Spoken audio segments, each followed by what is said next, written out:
Thank you, Amber. There you are. Thank you so much for becoming a member. So this, if you guys remember, this is the phone call.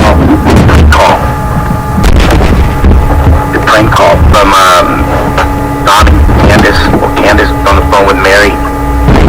Carter. Back to back. Back to back. Lay it out. Back to back for new members. Thank you so much. So you guys remember this phone call? The prank call, right? We're going to go back to the beginning tonight. But right now, I want you to sing along with me before we go any further. Shut up, share. Shut up, share. Shut up, shut up, shut up, share. Get your shut up, share merch today.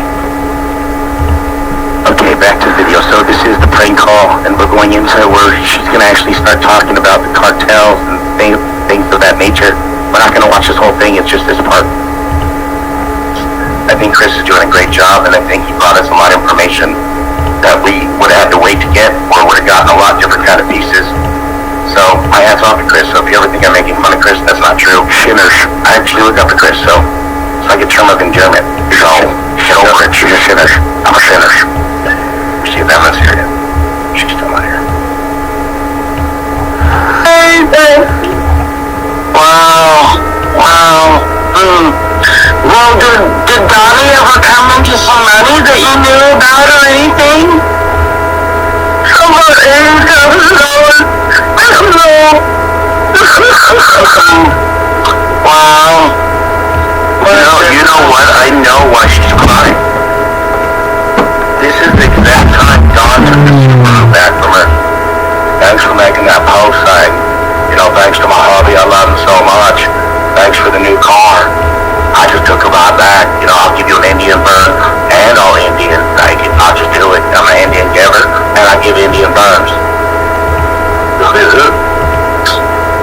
Yeah, that's... And by the way, I love all of our Indian friends, whether they have the feathers or the dots. So you guys know. Just... that's just really crazy, Cap.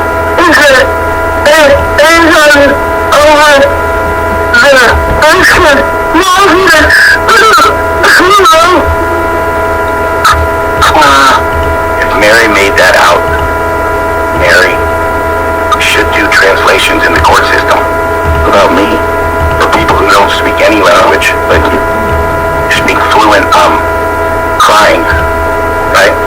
Snot bubbles.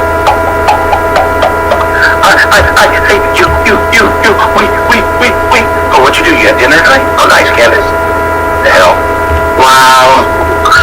Yeah, that's crazy, Candace. I don't understand what's going on, because if they're gonna extradite him to Boston, I just don't know why they would do that, you know? That's...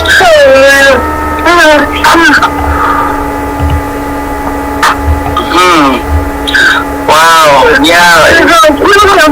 Huh?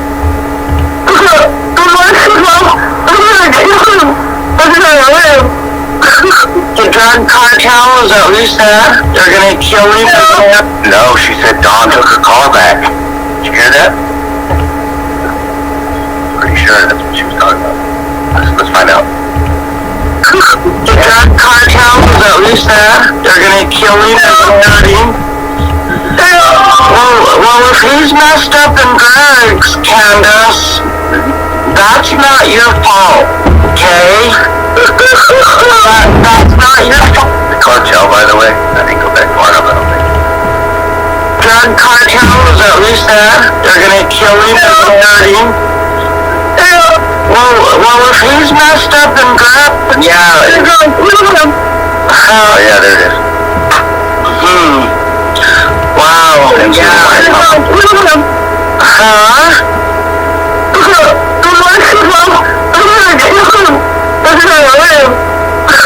The drug cartel, is that what you said?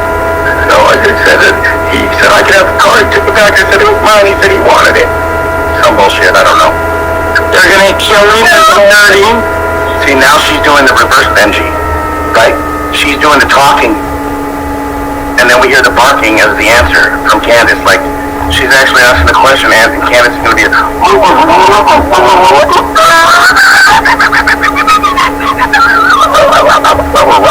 pretty accurate, I guess, right?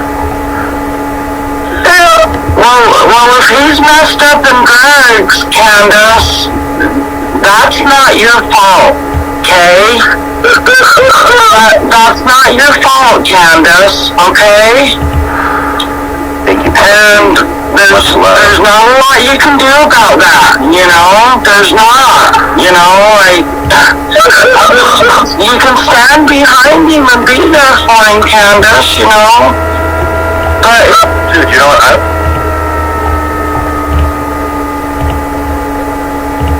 and the Emmy goes to Candace frickin' Fly. Don't blame her for crying. If she's seen her haircut and her side boob. You know, have you ever seen that show, Naked and Afraid? You don't have to be on that show to be naked and afraid. If you're naked and you're crying like this could be the issue. She could just be naked.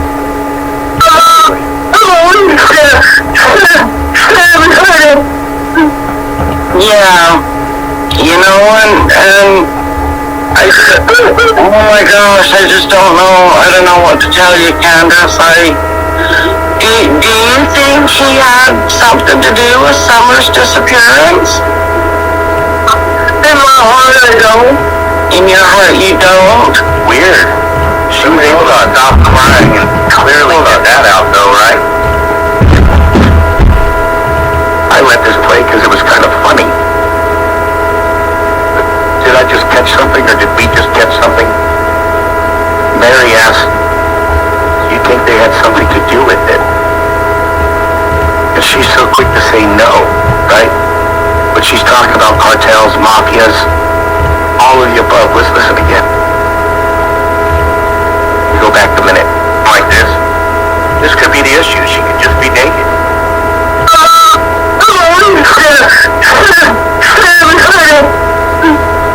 Yeah, you know, and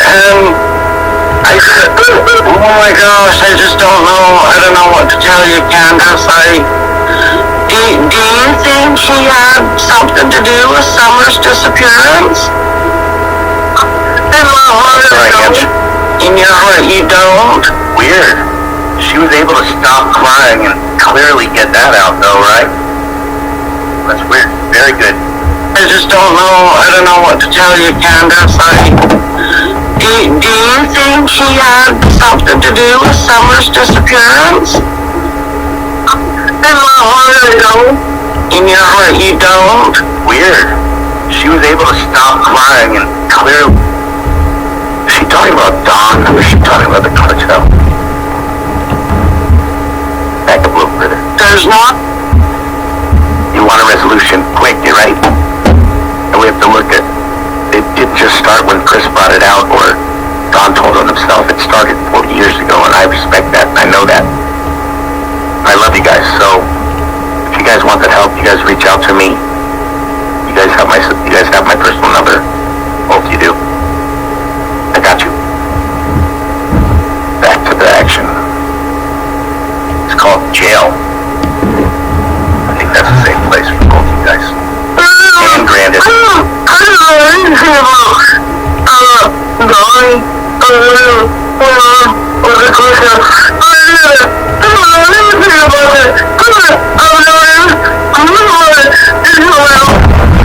Right. She just said 3 Mile.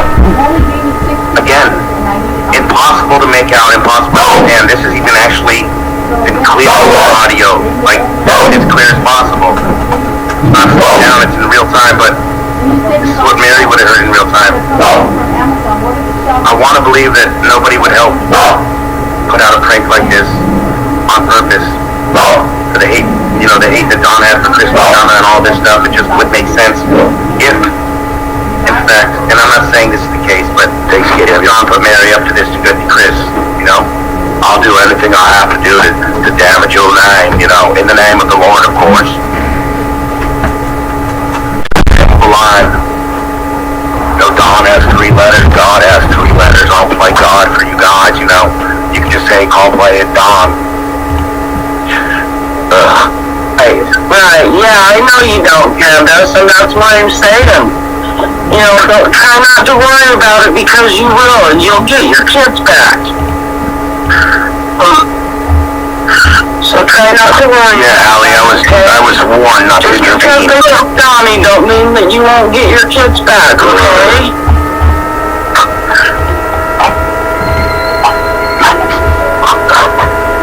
Well, you notice the long pause, right? Either Don's writing stuff on, like, paper, right, which he doesn't know how to spell. Probably stick figures, translation or something, both of them. Basically, they don't know how to read, probably. But Don Wells is coaching her in the background. He's building her up. Maybe he's torturing her to make her cry, can't talk. Who knows? We'll never find out unless one turns on the other. But I think that may happen. Wise words a while back, huh? Are you okay? I guess you're not, are you? What is it? Right. Yeah. I can't breathe. I can hardly breathe, that's all I can understand. You need to calm down and, I don't know. You should throw a party, Candace, if Don was really taken because he's an asshole. Oh, hold on. And an SO. He's a piece of trash. You should get away as fast as possible because guess what? Depending on what your decisions are, depending on what your future's going to hold you. And it's not going to be good. Don, if he wasn't a killer then, he could possibly turn into one. I just want to say, all it takes, you were even on this live stream, Skeezy wrote Don statement, 100%. You're looking for a Sasquatch, go to their page. You could be a victim. Don has no filter for what he does, his behaviors. I would say jumpy, right? He can be such a Bible thumper one morning, but by mid-morning, he's cussing, doing lines, he's hammered. I got wings now, I don't need a Red Bull. All I gotta do is 4 lines. Gives you wings, you can fly all day. You patch up some holes. You can even line up the coat with the spackler. You know what I mean? It's a nice flat tip. You just go ahead and make up a good line. And then get to work. It just works wonders. Smoke a cigarette and just sit there and calm down, Candace, you know. Try not, I know it's hard, but try not to worry, okay? Guys, said 27, and they're killing him. They're trying to kill him. But they should. Wow, I didn't. Oh, the cornbread mafia. I don't even know who the fuck they are. know that he didn't. They're pulling the George Floyd card, right? Cops trying to kill him. The FBI's gonna kill me. I can't breathe. That's because you got a straw up each nostril. You forgot to take it out, Don. Your clock. Can someone post Mary's link? I'm kind of busy. I'd appreciate it. There's people in chat keep asking me. We always post Mary's link. It's probably posted already. Somebody will post it again. Guys, go like, share, and subscribe. If you like to eat, you'll like that channel. Look up, Don, your allergies. You dumb. See when Emma's coming to. I put the link. Thank you, let's do this.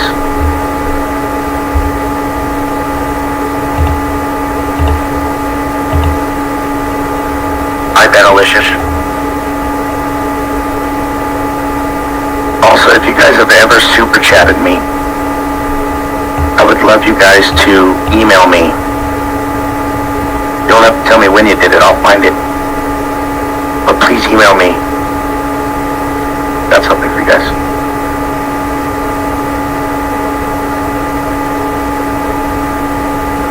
Thank you, Mama She.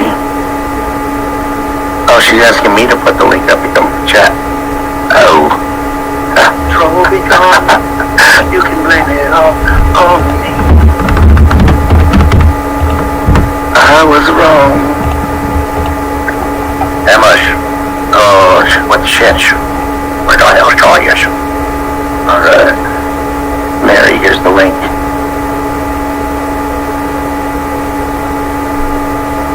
you Beagle Mama. That's what I thought they meant.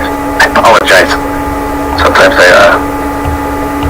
have CRS. I can't remember shit. Apologize.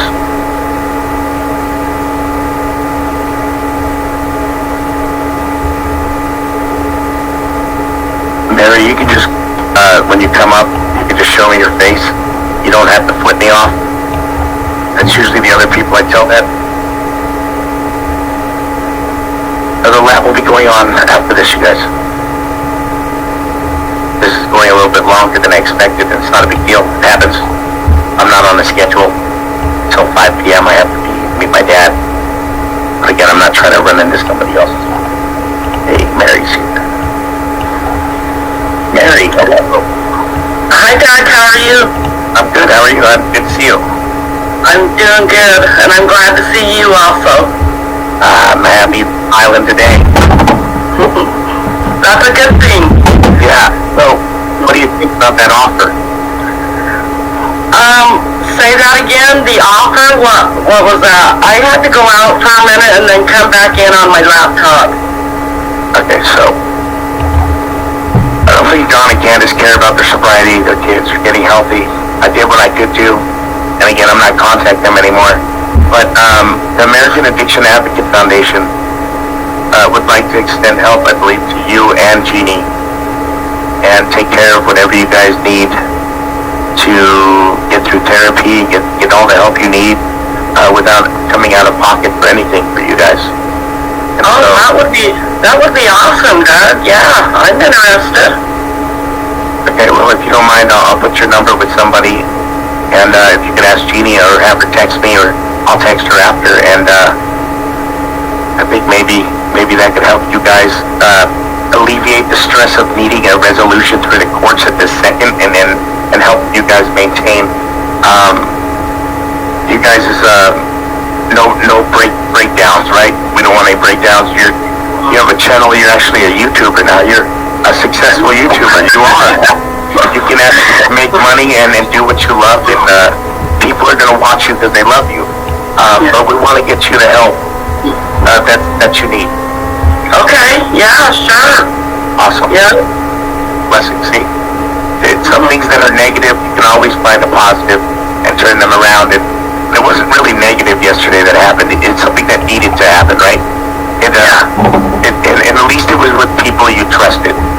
I mean, it could have got really out of hand with people that don't have your best interest and needs in accounts, you know. So again, I'm glad that number one, you've come up. Number two, that you want that. And number three, tell us what you were thinking while this phone call was going on, and how you were able to understand Candace.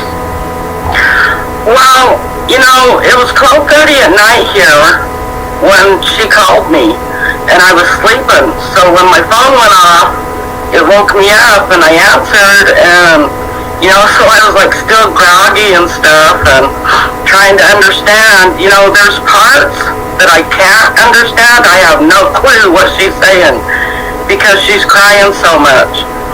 But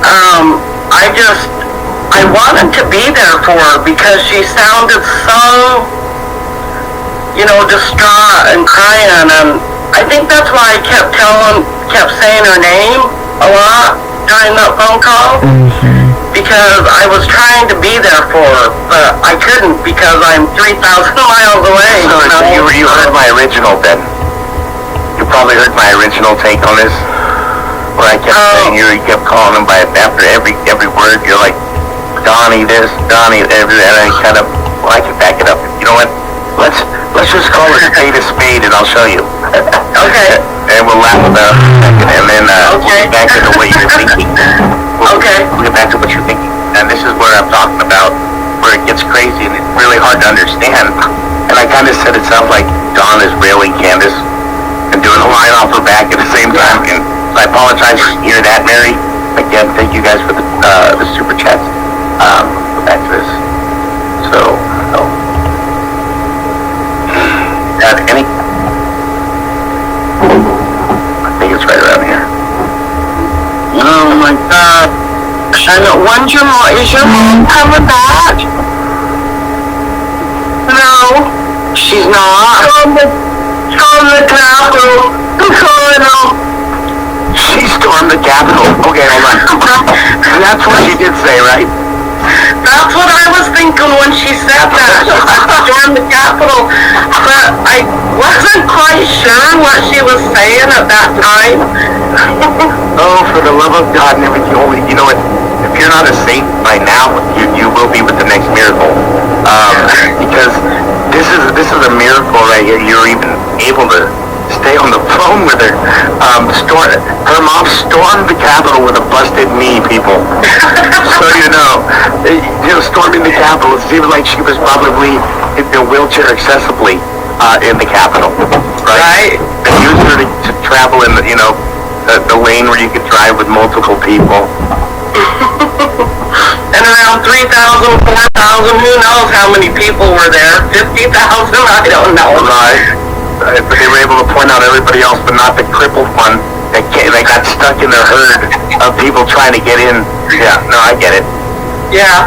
No, it makes sense. No wonder why she needed to go to the hospital. Right. Moving on. Storm the Capitol. Scratch that, people. She stormed the Capitol with unicorns. Right. I guess I said something there too. She stormed the Capitol. That's the best she could come up with. That's not that she's like on a flight with NASA when it's making all fucking nuts. These are the type of people that go postal. Going postal would be people like you guys. You guys are the type of people who would go and shoot up a school. That's the type of Candace and Don are. After pulling a prank like this, life doesn't matter to them, right? Nobody's life does besides their own. They are sick individuals. And storm. You know what? She's not coming home. She stormed the Capitol. Yeah, I never understood why I still to this day don't know why they've done this prank on me. Well, Don told me it was to get back at, or it was to flush out, and I think I have it on a recording. It's somewhere. I have to go back through my recordings. But I even think he said something about this. It was to find out who's starting the rumors about all of the SA and all that. Oh, okay. Yeah. All right. Don't worry. I've got my work to do compiling stuff for you guys outside of compiling stuff for you guys. This is not just a job on YouTube. It's a job outside of it, you guys. Right. Yeah, right. Stormed the original hippie house, got a little Delta 8, Delta Dans. Rode in the free sodas. Wow. Wow, that is just crazy, Candace. That is crazy. Wow. I'm really sorry to hear that, Candace. If my internet wife is here, Crime Stories, if you want the link, you're more than welcome to come up on time. Thank you. Come do a line over here real quick, and I'll tell you why you're doing the line, and you're just going to get really upset and emotional because I'm going to make you a couple shots. Wait, what? I have to think about it. We need to watch this in full, because I guess I had some good comedic highlights in this film. I hope Danny would be on the other line, you could hear it. Right? Don would be like, yeah, that sounds like a great idea, Danny. I'll pass it along real quick. Right over here. Hey, honey, come do a line over here real quick, and I'll tell you why you're doing the line, and you're just going to get really upset and emotional because I'm going to make you a couple shots. Slap you around a bit. Nobody will notice if your face is down on that one side anyway. It's already done. You already look like you're going to say something, but you're not saying something. I don't even know. The Candace guys look like Elvis sometimes. I'm just saying. I don't even know how you bend down and do a line without missing it. How do you even say it?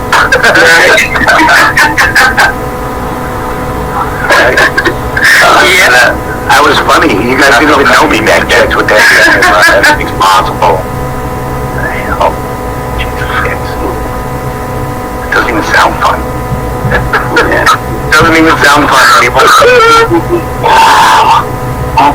I can't believe that they didn't, I don't know, they didn't say something to you. You know what I mean? So they said that they were going to take him to Boston. Are you sure they didn't say Utah? Well, the election Oh, right. So do you know anything about? I'm gonna go ahead and check your messenger. Okay, so I didn't get to the part where I think I was laughing without how many times you said Donnie in one paragraph. But what were you thinking when she said Mexican mafia? Now, like, does Donnie? Do you remember him as a younger child? Like, and I say Donnie because that's what you call him. Do you remember him that way? The whole running drugs thing to Mexico. What was that about? Do you remember anything about that, or do you know anything about that? You know, I never did hear about him actually going to Mexico. Never, ever once.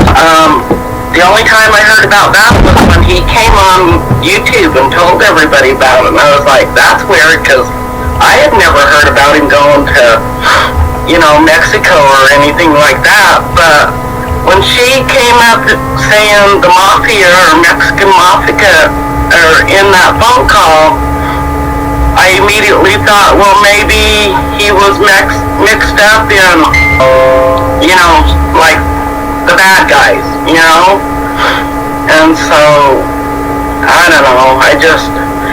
That's why I asked her if Donnie had came into any money or anything, because I didn't know. Well, she said $8,000 or $6,000 or something like that. But yeah, we also know that he was left that property, right? Right. She said $80,000. $80,000. I believe she said $80,000. I could put $80,000 up my fucking nose, Mary. I'm down. Right? I won't tell you or Jamie. I'll just go and. Yeah. All right. So $80,000. How long ago was that? I don't know. She just said $80,000. I was like, oh wow. So and the weird thing about that is, my dad, a couple of weeks after she went missing, I was at my mom and dad's, and my dad said, well, I think he got mixed up in drugs and bad people. So if his own dad thinks that, I don't know, maybe he did, I don't know. Do you think Don and Candace were ever selling drugs? Yeah, I wouldn't put it past them. I would not put it past them at all. No, so people coming and going of all types at all times of days, all time of hours of the days would be coming up there anyway, right? Yep. Do you know anything about Baltimore and that guy in selling drugs? That Don said he was the one that he was getting all the drugs from, was Baltimore. The marijuana, the crystal cocaine. I agree. I didn't hear about that. Yeah, that's I guess Jody Sue's ex, the one that left, right? I kind of got into that, the Jody Sue and stuff, but I really haven't heard much about like his neighbor. I don't get really into the Jody Sue thing besides the Scream, and then that Baltimore was the one. I have that recorded for sure. Don saying that he was the one selling Candace and him the drugs. Wow. Anything Donnie says, Doug, I don't even believe. Well, when it comes to drugs, you'd have to believe, because that's when he's his realist, when he's talking about drugs. Except the one time on Dr. Phil, he's like, I had to Google what a meth addict did, and that was their behaviors. Don, you've been a meth addict for a long time. You steal from your friend and you help him look for it. You know all the patterns. Don't bullshit us. Yep. I've been a liar. I've been full of shit, and I've been a bullshitter, Mary, in my life. So it's easier to read that, right? It's easier. Well, yeah, you can't bullshit a bullshitter. You can't.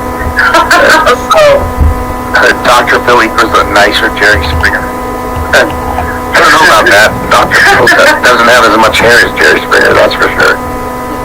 Thank you, Mama Sheets. Please don't forget to hit the like. Thank you so much. So, let's get back to this, a little bit of this more, a couple more minutes of this. But I want wanted to ask you one more thing. When you found out this was a prank call, what was your reaction? I was pissed. I was so mad. Because after that phone call, I started texting my whole family.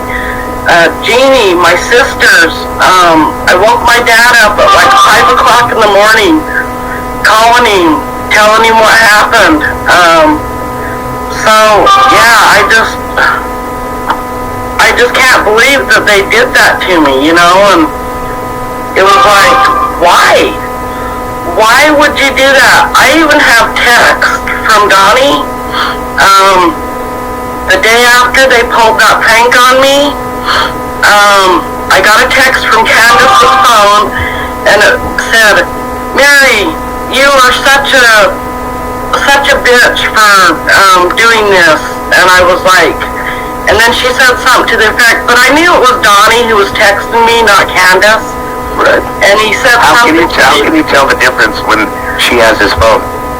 Because the way they talk, when they message me, it's totally different the way they talk. So I knew it was Donnie texting me from Candace's phone. And he said, you're just nothing but a backstabbing bitch. And I wrote back, I said, Donnie, who backstabbed who? You and Candace are the ones who did this to me, you know? And I've got a whole line of messages I could send you, Doug, that he wrote me that day. I'd like to look at them, but I'd really hope that you've already sent them to you. TBI already has them, right? Yeah, TBI has all the phone calls, everything. Sweet, then I would definitely love to know. Yeah, and you have the anonymity of it will stay with me. I would like to see his responses, and I'll get you a compilation of some of the calls that I've turned over as well. And that way you know what's going on as well. Okay? Yeah. I'd love to see that, so thank you. Was there any backlash that you received from, because you have a big heart, right? We wear our hearts on our sleeves. That's why, last night was an emotional phone call between us two. Like, I get it, like, we wear our hearts, so, yeah. What was the repercussions of this phone call based on, public view of you, or public, or emotionally on you? There was a couple of people that said, I deserved it or something. I'm guessing they were Donnie fans, I don't know. But, after we found out it was just a prank and everything, there was actually, my dad was, I don't know, he was kind of funny about it. He didn't really care what Donnie did to me. All he keeps saying is what I'm doing to Donnie. So Don's got him under the spell. Don's been... And that's the gentleman, your father's the one we saw on his video, right? On his channel. Yeah. I can't even go over and see my mom because my dad don't want me over there because of Donnie. So Donnie's brainwashed him. See, Donnie's a career criminal and a career liar and a career piece of shit. And if you're listening out there, Don, you are a career piece of shit. And the third strike's possibly coming, right? Doesn't he have 2 strikes?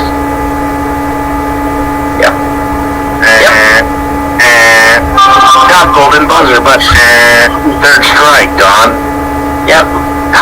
Then you're out. But they have also have like a career criminal I think code where they could charge you as a career criminal for all the stuff that you've done and showing that you can't change. And so if they don't get them on something with this drunk driving and putting other people's lives in danger, and the road that he's going down, there's no room for growth. There's nothing society needs from Don Wells. We don't need his spackle. Yeah, right. We don't need him in society. Right. We don't. Yeah. Do you need to take that call? No, it was just a message coming in through Google or something. Yeah, it's good. Okay, cool. So, that's awesome. And so, I'm so sorry you can't see your parents. Well, maybe that'll change soon, once they see the truth, right? Yeah, well, my mom trying to get a thing for the family for Thanksgiving. My dad's saying no, he don't want none of it, but if my mom gets her way, we'll all be over there on Thanksgiving, so. Well, just thank God that we're all looking down at the grass and not up at the dirt, and eat and get a full stomach and just praise the Lord, right? Talk about the Bible. Yeah, right. I might even make a Thanksgiving album so you can take it over and you can play it for Don if he's there. There you go. Right? Yeah. Yeah, Donnie ain't gonna be there. Yeah, right. No, good. If he knows what's good for him. Yeah, no. I really hope that you get the chance to be with your parents. On Thanksgiving, especially since tomorrow's not a guarantee for all of us, right? At all. Yep. It's not. Yep. It is. And so I really hope that you accept that help too when they reach out to you guys. And is there anything else you want to say that's been on your mind? Anything that you feel is necessary to people or people are asking you? Is there anything that?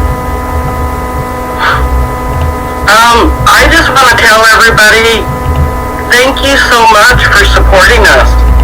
And we get a lot of, I get a lot of emails and comments and stuff on Facebook from everybody, and please don't think that I'm ignoring you, because I'm not.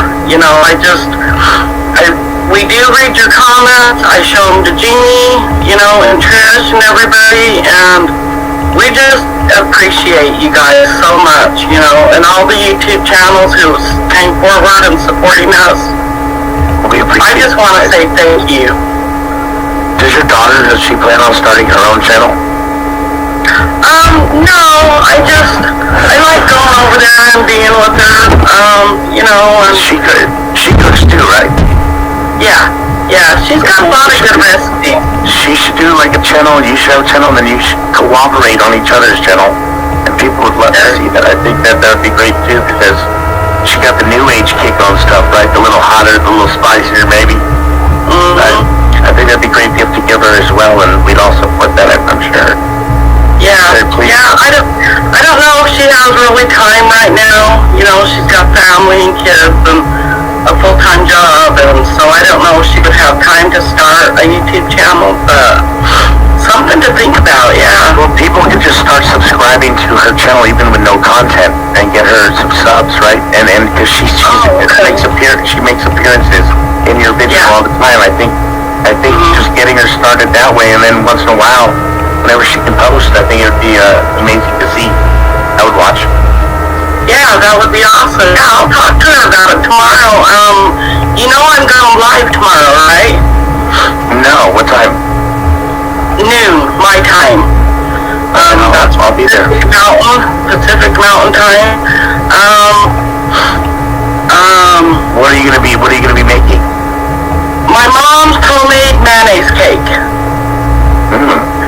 It's very good. People think, oh my God, mayonnaise in a cake? But actually, it is a good cake, yeah. Anything with added lard I really like.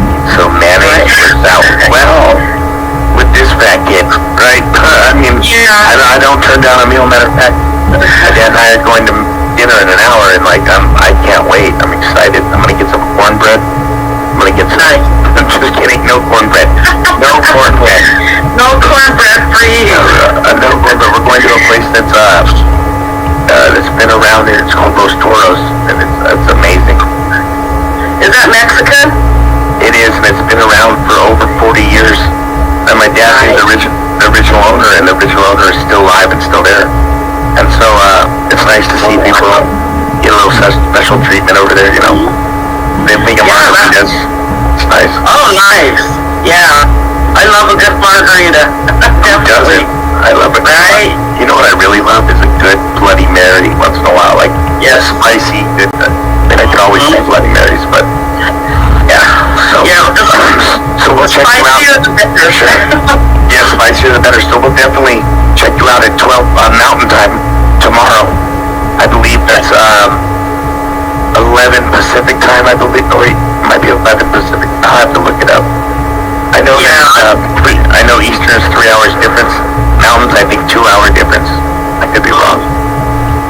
check out Mary. Just set the reminder. Check her out tomorrow. Right now, I'm going to get into the rest of the corporate mafia stuff. I thank you for coming on, Mary, and I love you and Jeannie and everybody and the people that. Could you do me a favor? If you know the other people who've come forward, maybe I'm going to talk to the advocates as well. I think that there's 5 other people besides you two that may need help too, right? Yeah. And I will definitely talk to whoever you're sending me their number or whatever, or calling me.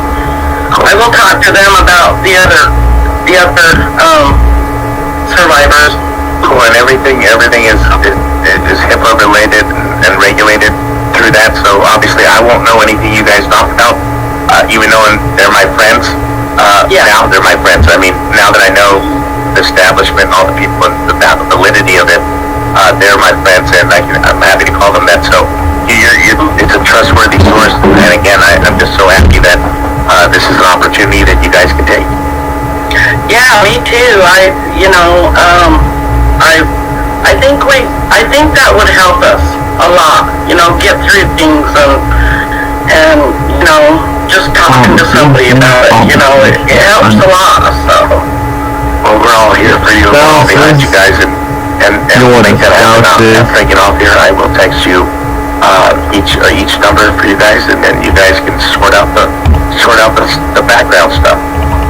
Awesome. That's sweet. Awesome. Yeah. Thank you, Doug. I love you, Mary. I love you guys. Love you too, Doug. You have a good day. Okay. You too. I'll talk to you soon. I'll be watching tomorrow. Oh, okay. Yeah, and I'm also doing a giveaway, so tune in. Don't forget my P.O. boxes. I need some frozen food sent. I'm getting. Yep. You're gonna get my meatloaf. I might just come out to you. You never know. Yeah, we're not too far apart. You never know. Yep. I love you, Mary, and I'll catch you later on the flip side. Alright. Have a good night, Doug. Bye, Mary. Thanks for coming up. What an amazing woman, huh? So great to see. I'm not going to play any more of that video we were watching. We may go over it later tonight. The rest of it, with the others starting at the beginning, which I think is important. But let's watch what you guys want to learn about. You guys have a little bit of information about what's going on with this.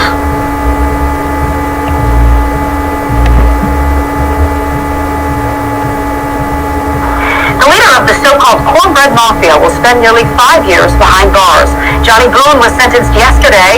Our Ann Bowden joins us live in the studio now with more on this case. And good morning. Well, good morning to you, Julie. Yes, Johnny Boone, the leader of the cornbread mafia, was captured in Canada back in 2016. The 74-year-old learned his fate Thursday. He will spend the next 5 years at a federal prison. Now, Boone, also called the Godfather of Grass, led the cornbread mafia, which has been around since the late 1980s.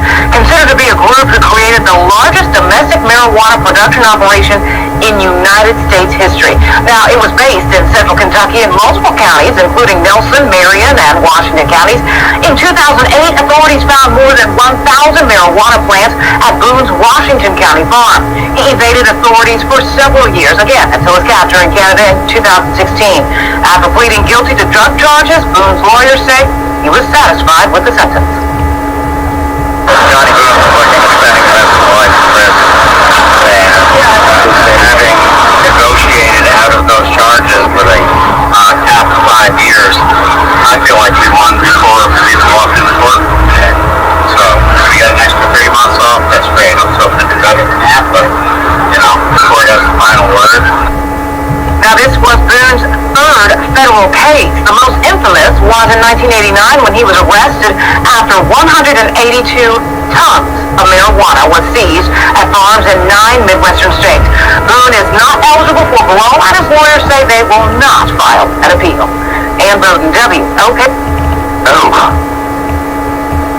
Marijuana trade, right? That's all it is. So corn, sugar, mash, how you make whiskey, white lightning. It's a different set of runners who are running white lightning and liquor in the cornbread mafia.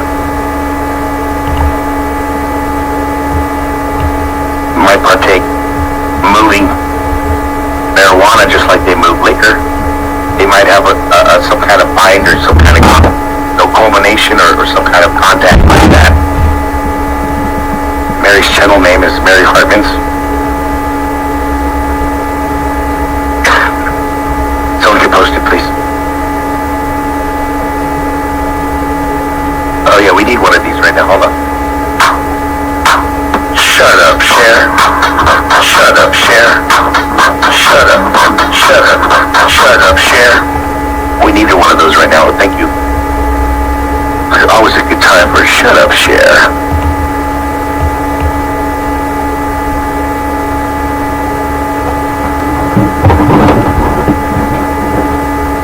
Chi-Chi, if someone hasn't already removed you, you should watch from the bleachers. You give Chi-Chi's a bad name, Chi-Chi. You make Chi-Chi's look bad. Like Candace's side boob. Oh, side boob. Shut up, shit. Dance it out. Oh. One more time. You gonna get your cornbread, boy. That's to Don. That's his new Zelly. Bubba. Don's new name will be Donna. You gonna eat your cornbread. Thanks, just Robin. I know you did.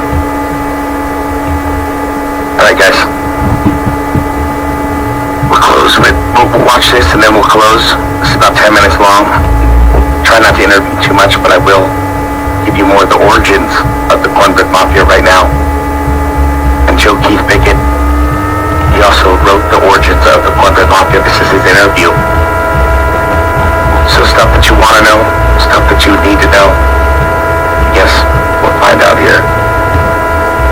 Shut up, Chi-Chi. Right.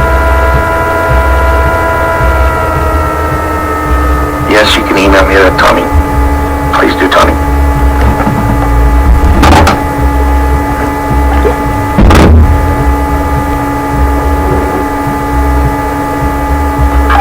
I've been a Marion County native my entire life. I was born and raised in Railway, Kentucky. I'm sure lots of people know that area pretty well. I graduated from a level high school in Marion County, St. Charles, before Marion County high school come along. And so yeah, I was raised here and grew up here and all that. Now tell me this, did you have an eventful childhood? Were you a little precocious, or how did that work out? It was, I guess, a little different in the area I grew up. I grew up right in Railway, and back in those days, it was pretty rambunctious sort of town. Okay. Yeah. You know what I mean? But it was all good. And you have siblings? Yes, I do. I have 4 brothers and 4 sisters. Okay. Yeah. And they all still live around here in Marion County, most of them. Okay, tell me a little bit about the motivation for writing the book. Well, in 1989, I went to federal prison with a big bunch of guys from around here. A lot of us was prosecuted by the feds back in '89, and they labeled us the Cornbread Mafia. However, that term come about many years prior to that. And I won't call it falsehoods, but perhaps some of the newspaper articles at that time kind of embellished the story. And once I went to prison, I wanted to kind of set the record straight. And I started doing some journaling at that time, and then it developed into a story itself, you know. Now, are you saying that the Cornbread Mafia actually was before your time, and you just happened to fall into that? No, actually, the term, the origins of the Cornbread Mafia came about in the 70s by one of the growers. And, of course, I can't reveal that. It's in the story. Or you have to buy the book, right? Yeah, right. All right. All right, well, let's keep going here with that. And with that, you were incarcerated. What were you incarcerated for? What was the charge? Growing and selling marijuana. Okay. All right. Okay. And you wanted to get the story straight, so that's why you wrote the book? Pretty much, that's what it was. I had a lot of time on my hands while I was gone. And, But it's not just 1 minute. How long were you gone? over 21 years. You were gone a lot. Quite a while. But there was other guys that was even gone longer than I on similar charges at that time. The U.S. Attorney's Office at that time, there was a lot of new laws enacted in that period of time. The Citizen Reform Act, the Comprehensive Crime Control Act was enacted, and those were pretty harsh penalties back in those days. Since then, they've kind of backed away from a lot of that. I don't know how the new administration will handle all that now. So do you think it was a little harsh? I think it was a little harsh, yes, absolutely. Yeah. So what are some things that, just you highlight to the book, some things that we might not know? I think primarily it focuses on the beginning of the pot industry here in Kentucky and even across the United States. It was kind of offshoot of when the Vietnam War was going on. A lot of the guys that went over there come back with a different outlook on life, and they were exposed to a lot of stuff over there. And I think that's really what was the onset of the marijuana business here in Kentucky. Fuck you. Right. Now, how many of you were sent to the same prisons, or were you scattered around, or how did they do that? It was scattered over a couple, 3 years, Yvonne. It started actually started in the early 80s, but the key prosecution of a lot of us was in the late 1980s. And a lot of us were in some of the same prisons, a lot of us were scattered around. But there was probably, I forget how many it was, there's probably 60, 70 guys from here in Marin County, Washington County, Nelson County, in the Central Kentucky area that was prosecuted underneath the new federal sentencing guidelines. Now, with the book here, we wanted to set the record straight. Are you saying yay or nay that maybe you weren't guilty, you were guilty, you weren't as guilty? So what are you trying to tell us in the book? I really don't get into a lot of my federal prosecution in 1989. This memoir goes up to about 1980. Okay. And there was another prosecution in 1980, but the one I did all the time on was in 89 and 90. I didn't get into that. I'm working on a sequel to that. Okay, so there's another book. Yeah, there's another book coming, for real. It will focus more on some of the other individuals that were prosecuted at that time. This book primarily focuses on the 1970s when a lot of the prosecution was state level before the feds got involved. And the subsequent book, the sequel to this one, will focus primarily on the 1980s. Yeah. The origins of the cornbread mafia, the memoir of Swartz. Now, the person who lived through this, is that the same person that I'm looking at now? Probably not. Okay. Yeah. How did it change? Well, I'm not in the marijuana business. I have nothing against the marijuana business. Of course, there's all kinds of states that legalize it, both physically and recreational, and there's a lot of debate going on that subject right now. There's pros and cons on that. It just depends on which side of the coin you're on. Should I even ask you where you stand on that? I think legalization would be a good thing because it's going to generate a lot of revenue. Lots of people argue that it helps a lot of ailments that they have. Seizures. I forget what all it is. That pretty well documented by the medical community that marijuana does work in a lot of situations. But does the revenue balance out the social problems that come with it? Well, that depends on how you look at it. Lots of people might say that marijuana is a gateway drug. Well, you might say a cigarette's a gateway drug, or alcohol is a gateway drug. I think that's a myth. I don't believe that one bit that marijuana leads to anything harder. Like the huge heroin and meth problems that we have here now, I don't think they have anything at all with anyone that indulges in marijuana. Well, you don't believe that starting marijuana will make you more open to trying other things? I do not think so. I think that the pharmaceutical okay. A lot of information, a lot of things you thought about. Do you have any informants, people who keep you posted about about what's going on for the new book, or how did you get your information? I talked to some of the guys that was prosecuted at the same time, and they're kind of on board with some of this that I'm publishing the book. And in fact, we've had several people to approach myself and different ones on documentaries here just recently, and some of that stuff's in the making right now. Well, listen, I know that your book, The Origins of the Cornbread Mafia, a memoir of sorts, is what can our viewers do?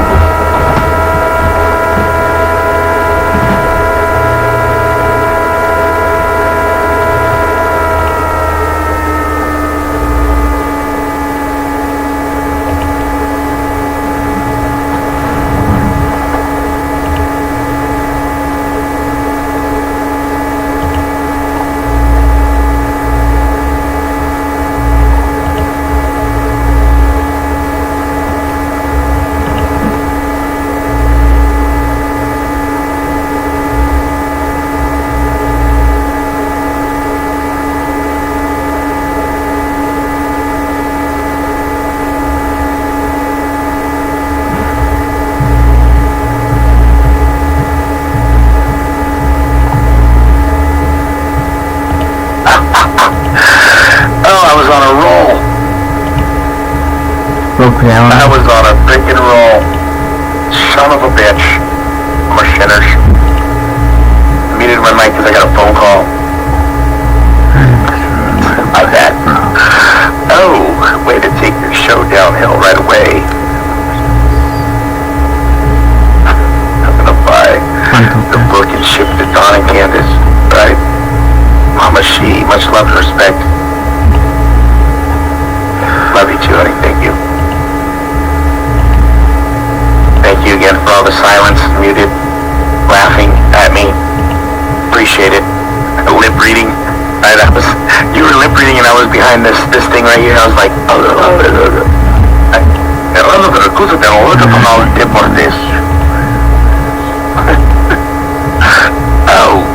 Silent Doug. Everybody's like, this is the way better version of Doug. He's finally shut the F up. Just like we tell. Share. See you guys tonight. Share. Couple hours. Shut up. Share. I think Josh is live right now. Let's do a Josh raid.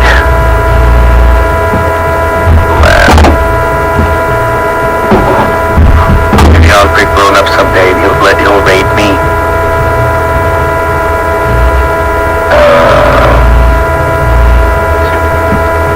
Oh, he was live right now. Yes, let me put the link in. Let me put the link in. Come back to this, the rest of this phone call tonight. Somebody throw Josh's The Lab up his link. Let's do a raid over there. His title is Supper Little Children Come Unto Me. For them not. That's the title. Let's do a Josh raid. Purposes. Reliable system.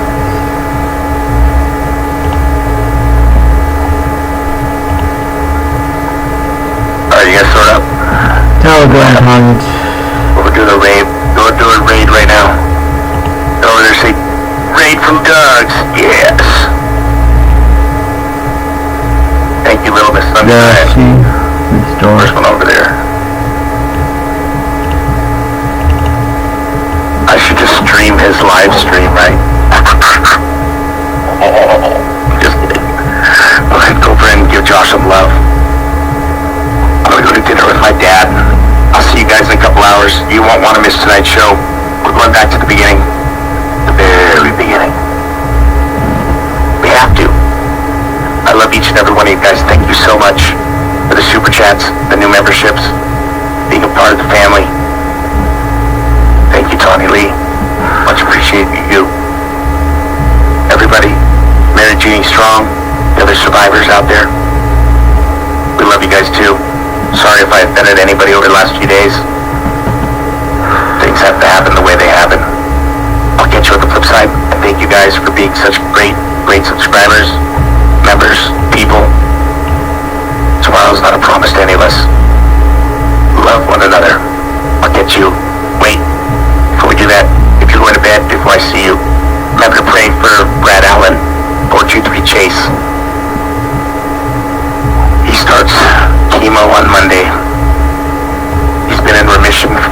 years. He had cancer 6 years ago. It's come back. So you guys are less stressed, the better on Brad. But much love and respect to all you guys out there. It takes nothing. It costs nothing to be a good person.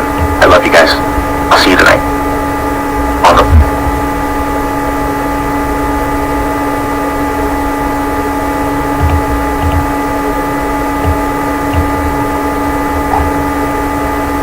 Markey, they've all been extraordinary leaders in this effort, and today, I should note, is the first time that TikTok and Snap have appeared before Congress. I appreciate you and YouTube for your testimony this morning. It means a lot. Our hearing with the Facebook whistleblower Frances Haugen was a searing indictment along with her documents of a powerful, gigantic corporation that puts profits ahead of people, especially our children. There has been a deafening drumbeat of continuing disclosures about Facebook. They have deepened America's concerns and outrage and have led to increasing calls for accountability, and there will be accountability. This time is different. Accountability to parents and the public, accountability to Congress, accountability to investors and shareholders, and accountability to the Securities and Exchange Commission and other federal agencies, because there is ample, credible evidence to start an investigation. But today we are concerned about continuing to educate the American public and ourselves about how we can face this crisis. What we learned from Ms. Haugen's disclosures and reporting since then is absolutely repugnant and abhorrent about Instagram's algorithms creating a perfect storm, in the words of one of Facebook's own researchers.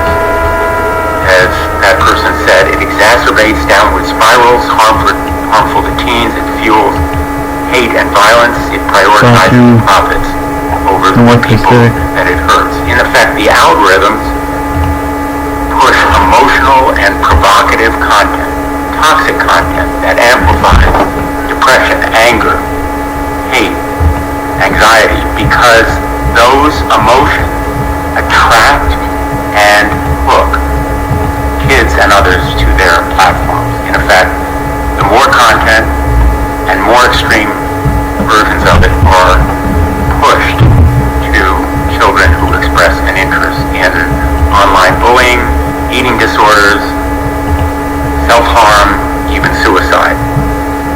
And that's why we now have a drumbeat of demands for accountability along with the drumbeats of disclosure.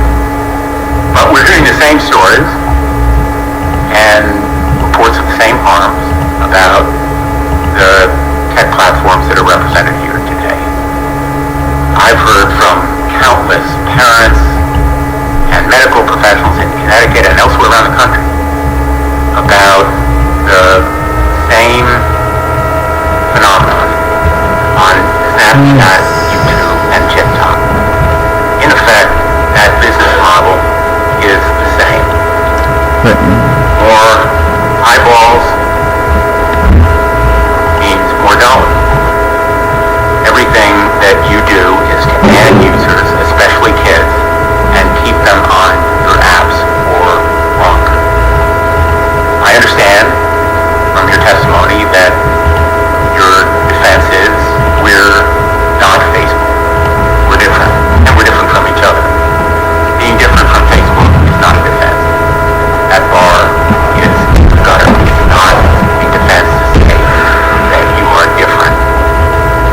What we want is not a race to the bottom, but really a race to the top. So we'll want to know from you what specific steps you're taking that protect children, even if it means foregoing profits. We're going to want to know what research you've done. Similar to the studies and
are about eating disorders. It's the same rabbit hole, driving kids down those rabbit holes created by algorithms that leads to dark places and encourages more destructive hate and violence.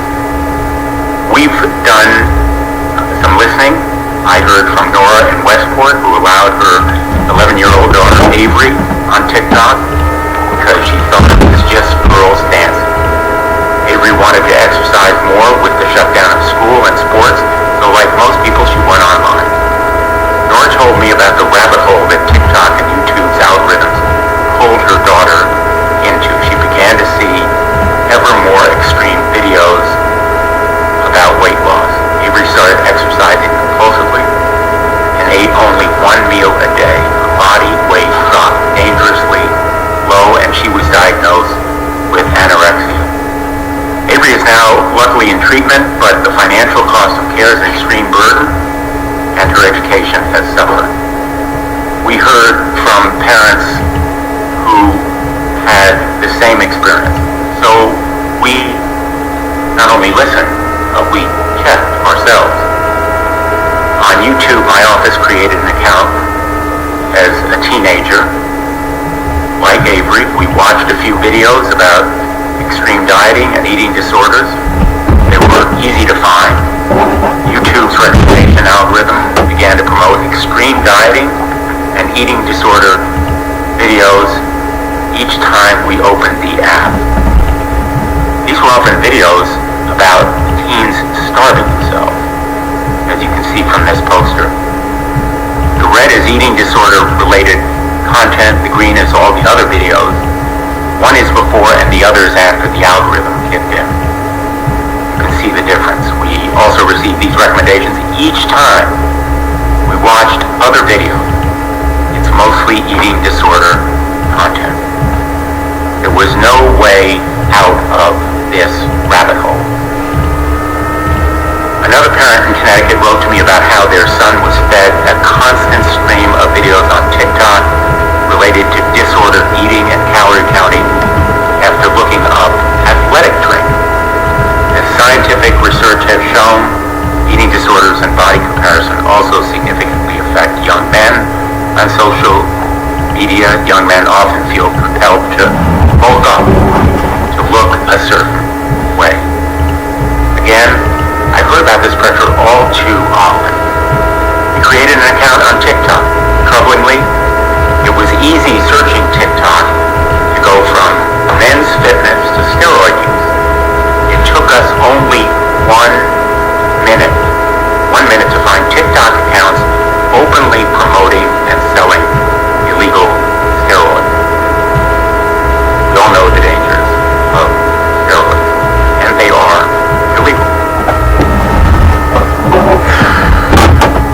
All of this research and facts and disclosures send a message to America's parents. You cannot trust big tech with your kids.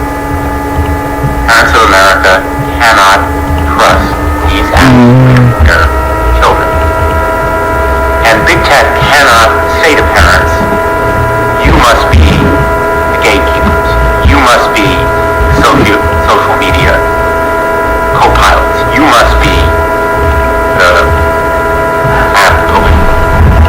Because parents should not have to bear that burden alone. We need stronger rules to protect children online, real transparency, real accountability.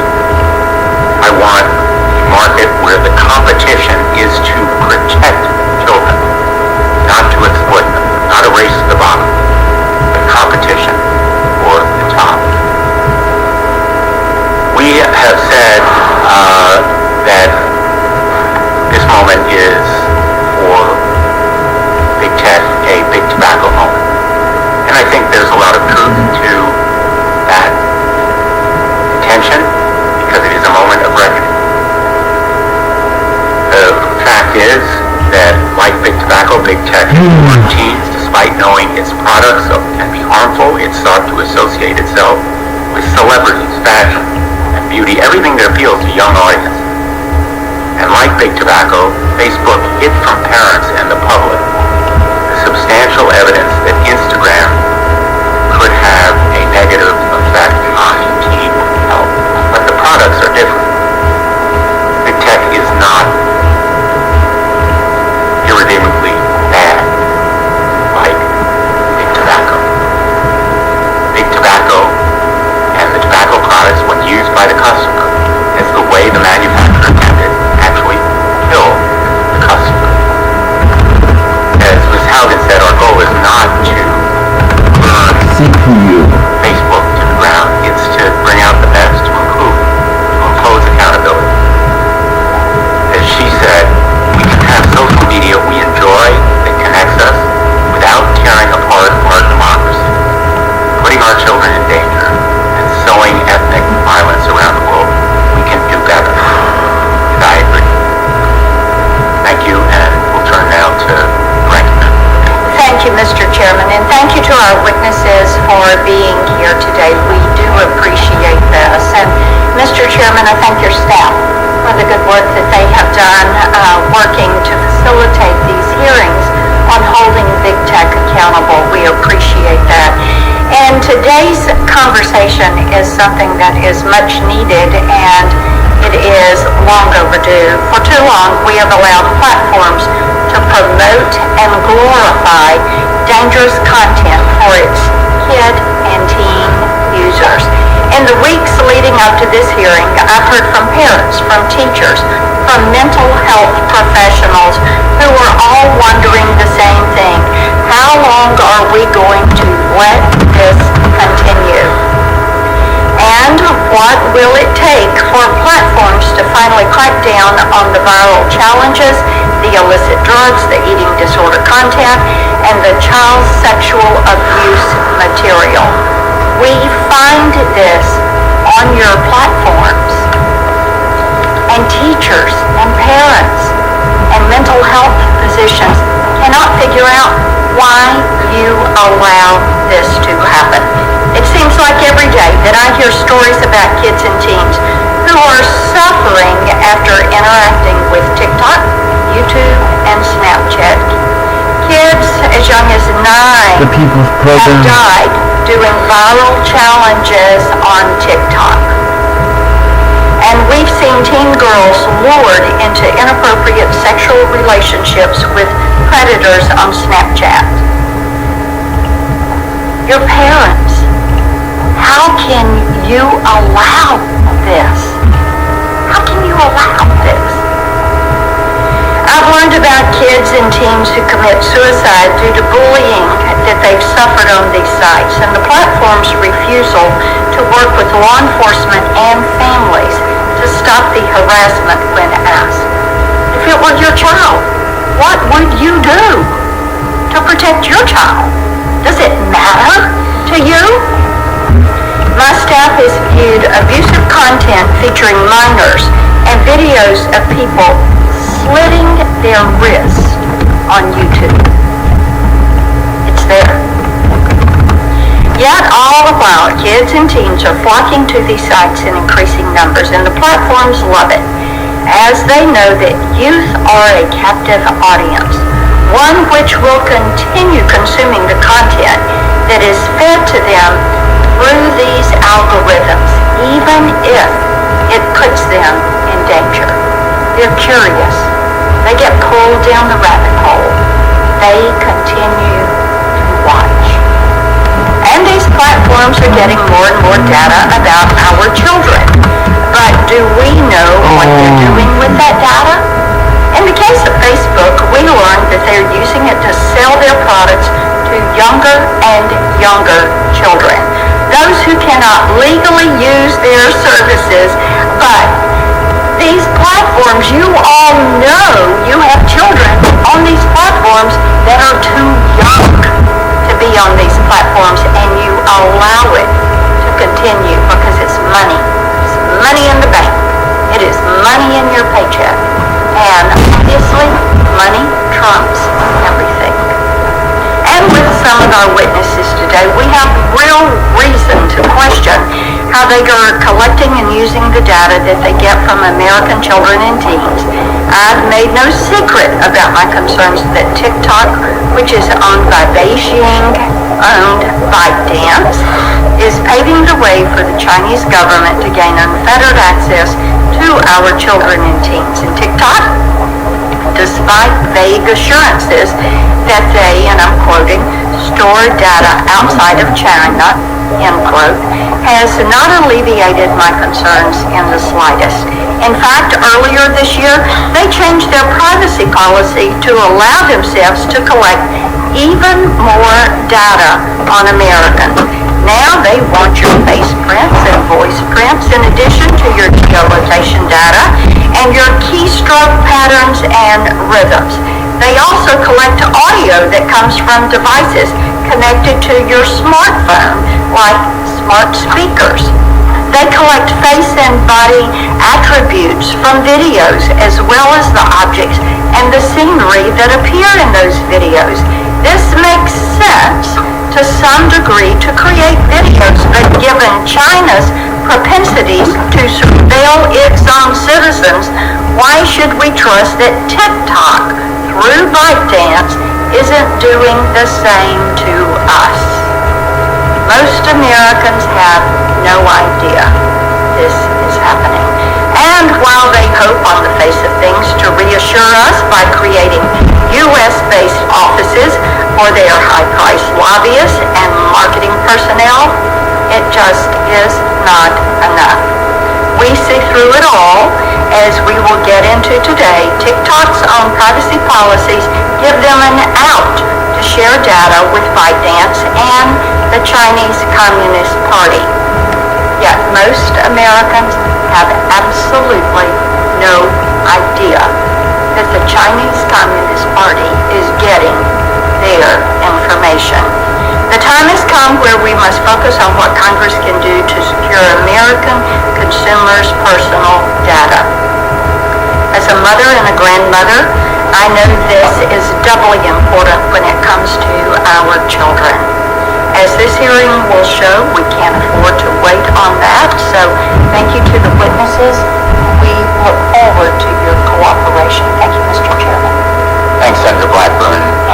We have with us this morning Ms. Jennifer Stout, Vice President of Global Public Policy at Snapchat. Ms. Stout is the Vice President of Global Policy, and prior to Snapchat, she spent most of her career in government working for then Senator Joe Biden and at the United States Department of State. Mr. Michael Beckerman is Vice President and Head of Public Policy at Americas at TikTok. He joined TikTok in February 2020 and leads their government relations. He was previously the founding president and CEO of the Internet Association. We're joined by Leslie Miller, remotely Vice President, Government Affairs and Public Policy at YouTube. Ms. Miller leads YouTube's public policy team. Previously, she served as acting head of global policy for Google. Why don't we begin with your testimony? Stout, thank you. Thank you, Mr. Chairman. Chairman Blumenthal, Ranking Member Blackburn, and members of the subcommittee, thank you so much for the opportunity to be here today. My name is Jennifer Stout, and I am the Vice President of Global Public Policy at Snap. I've been in this role for nearly 5 years after spending almost 2 decades in public service, more than half in Congress. I have tremendous respect for this institution and the work that you are doing to ensure that young people are having safe and healthy online experiences. To understand Snap's approach to protecting young people on our platform, it is helpful to start at the beginning. Snapchat's founders were part of the first generation to grow up with social media. Like many of their peers, they saw that while social media was capable of making a positive impact, it also had certain features that troubled them. These platforms encouraged people to broadcast their thoughts permanently. Young people were constantly measuring themselves by likes, by comments, trying to present a perfect version of themselves because of social pressures and judgment. Social media also evolved to feature an endless feed of unvetted content, exposing individuals to a flood of viral, misleading, and harmful information. Snapchat is different. Snapchat was built as an antidote to social media.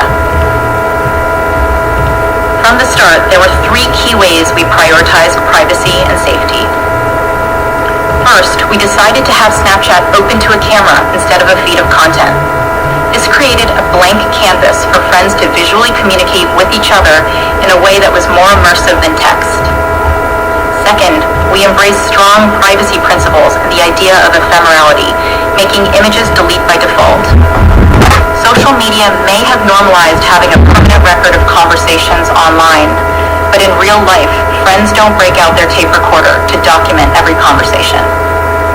Third, we focused on connecting people who were already friends in real life by requiring that both Snapchatters opt in to being friends in order to communicate. Because in real life, friendships are mutual. We have worked hard to keep evolving responsibly. Understanding the potential negative effects of social media, we made proactive choices to ensure that all of our future products reflected those early values. We were influenced by existing regulatory frameworks that govern broadcast and telecommunications when developing the parts of our app where users had the potential to reach a large audience.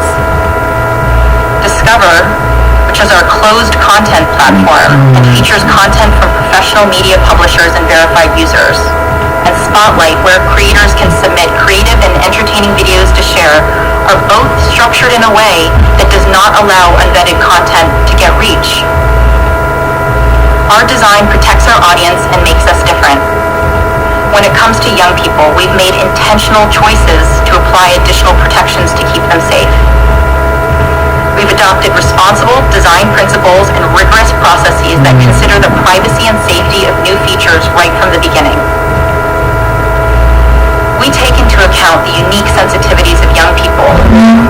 We intentionally make it harder for strangers to find minors by not allowing public profiles for users under 18.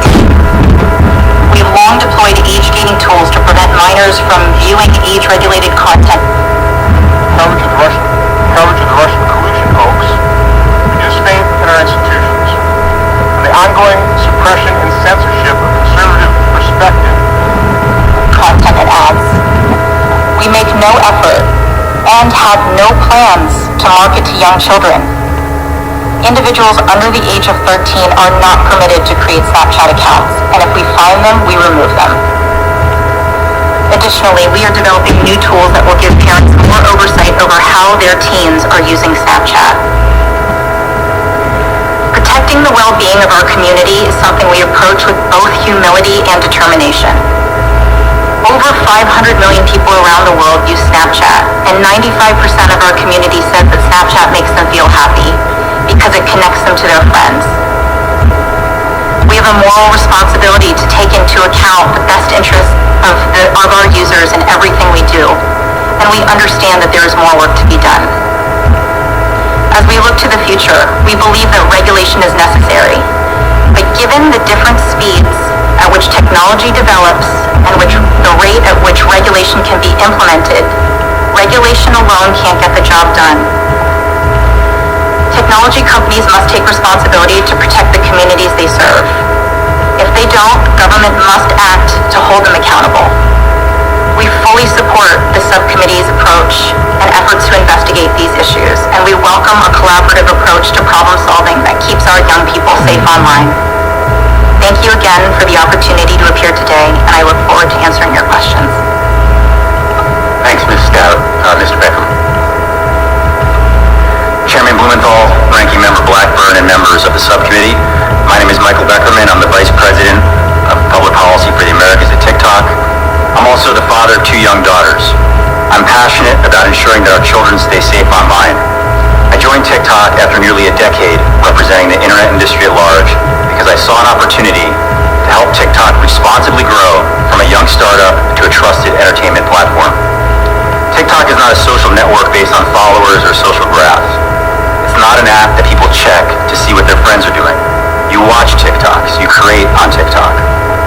The passion and creativity and diversity of our community has fueled new cultural trends. chart-topping artists and businesses across the country. It has been a bright spot for American families who create videos together, and I've heard from countless friends and family, and even members of the Senate and your staff, about how joyful and fun and entertaining and authentic TikTok content truly is. And I'm proud of the hard work that our safety teams do every single day to safeguard our community, and that our leadership makes safety and wellness a priority, particularly to protect teens on the platform. Being open and humble is important to the way we operate at TikTok. In the context of the hearing today, that means we seek out feedback from experts and stakeholders to constantly improve. When we find areas or find flaws where we can do better, we hold ourselves accountable and we find solutions. Turning a blind eye to areas where we can improve is not part of our company's DNA. But most importantly, we strive to do the right thing, protecting people on the platform. When it comes to protecting minors, we work to create age-appropriate experiences for teens throughout their development. We have proactively built privacy and safety protections with this in mind. For example, people under 16 have their accounts set to private automatically. They can't host live streams, and they can't send direct messages on our platform. And we don't allow anyone to send off-platform videos, images, or links via direct messaging. These are perhaps underappreciated product choices that go a long way to protect teens. And we made these decisions, which are counter to industry norms or our own short-term growth interests, because we're committed to do what's right in building for the long term. We support parents in their important role to protect teens. That's why we've built parental controls called Family Parent that empower a parent to link their TikTok account in a simple way from their own device to the parent to their teenager's account to enable a range of privacy and safety controls. And I encourage all the parents that are listening to the hearing today to take an active role in your teen's phone and app use. And if they're on TikTok, please check out Family Parent. Visit our youth portal. Read through our Guardian's Guide that's on our Safety Center. Our tools for parents are industry-leading, innovative, but we're always looking to add and improve. It's important to know that our work is not done in a vacuum. It's critical for platforms, experts, and governments to collaborate on solutions that protect the safety and well-being of teens. That's why we partner with Common Sense Networks, who helps us ensure that we provide age-appropriate content in our under 13 app experience. We also work closely with the National Center for Missing and Exploited Children, the National Parent-Teacher Association, the Digital Wellness Lab at Boston Children's Hospital, and our U.S. Content Advisory Council. TikTok has made tremendous strides to promote the safety and well-being of teens, but we also acknowledge and we are transparent about the room that we have to grow and improve. For example, we're investing in new ways for our community to enjoy content based on age appropriateness or family comfort. And we're developing more features that empower people to shape and customize their experience in the app. But there is no finish line when it comes to protecting children and teens. The challenges are complex, but we are determined to work hard and keep the platform safe and create age-appropriate experiences. We do know trust must be earned, and we're seeking to earn trust through a higher level of action, transparency, and accountability, as well as the humility to learn and improve. Thank you for your leadership on these important issues. I look forward to answering the questions of the committee. Thanks, Mr. Beckman. Ms. Miller, I hope you're with us. Please proceed.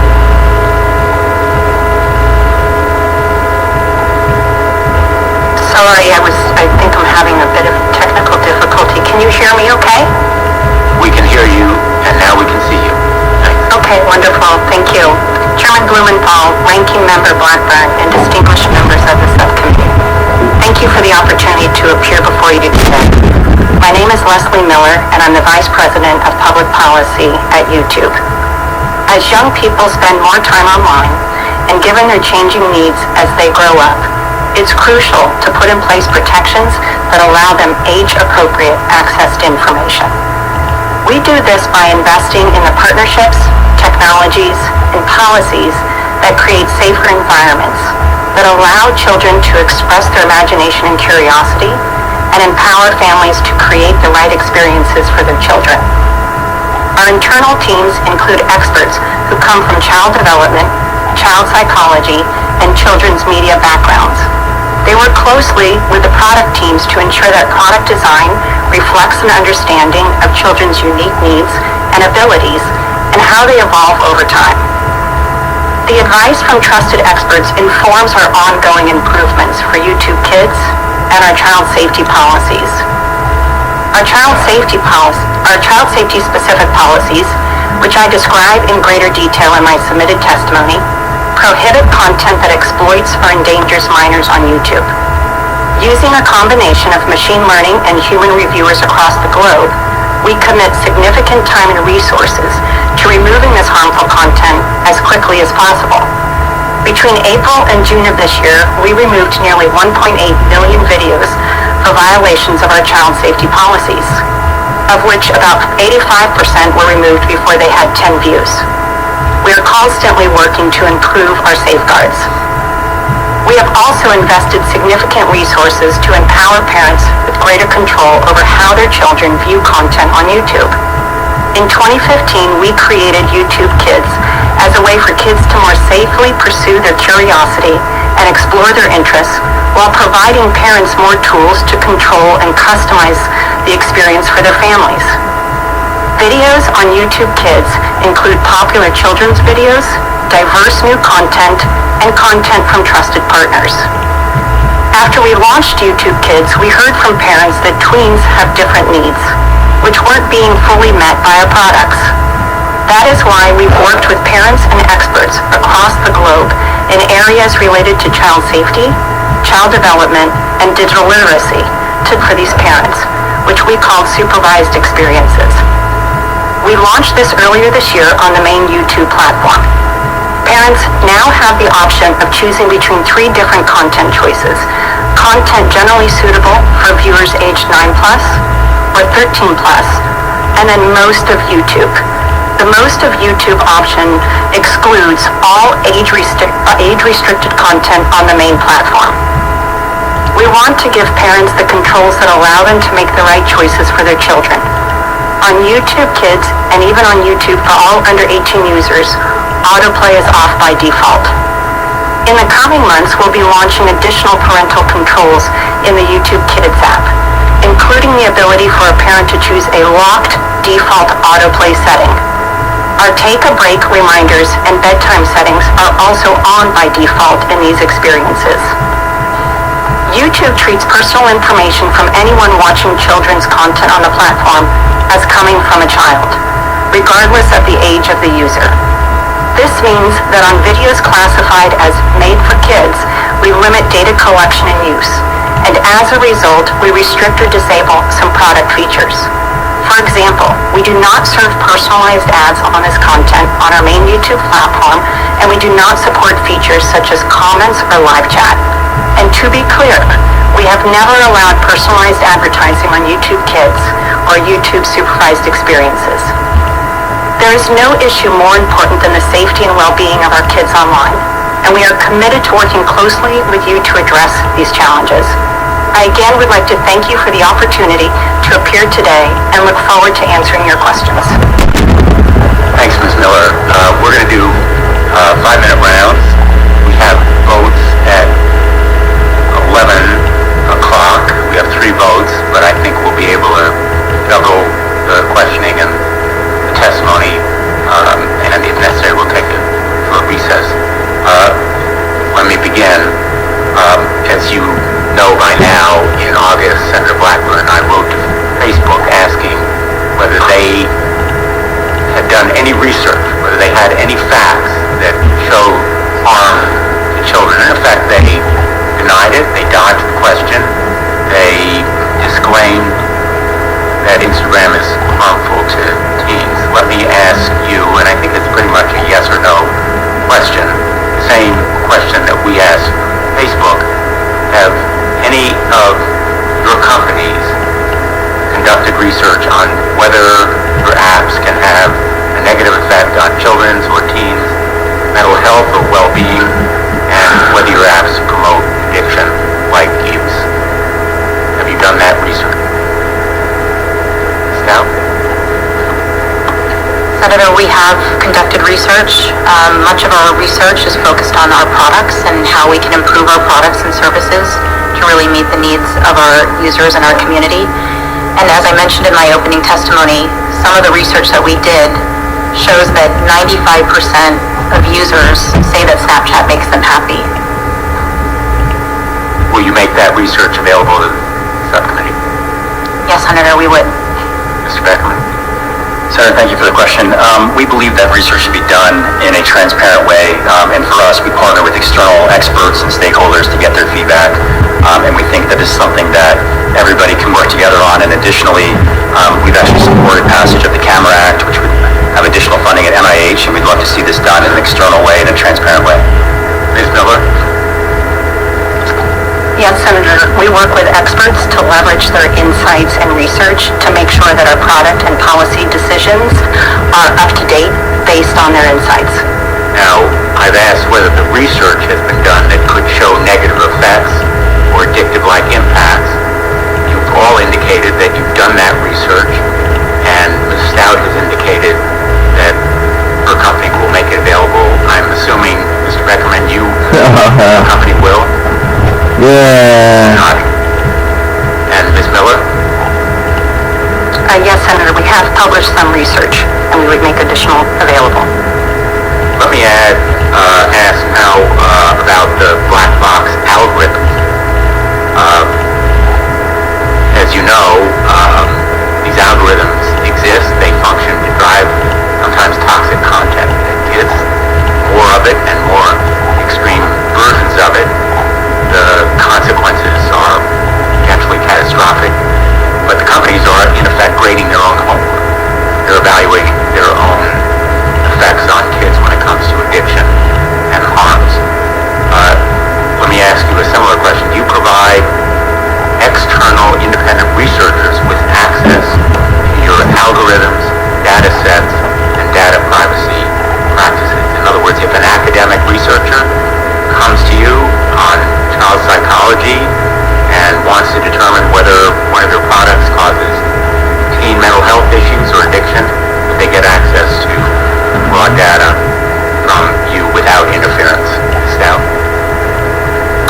So, Senator, I think it's important to remember that on Snapchat, algorithms work very differently.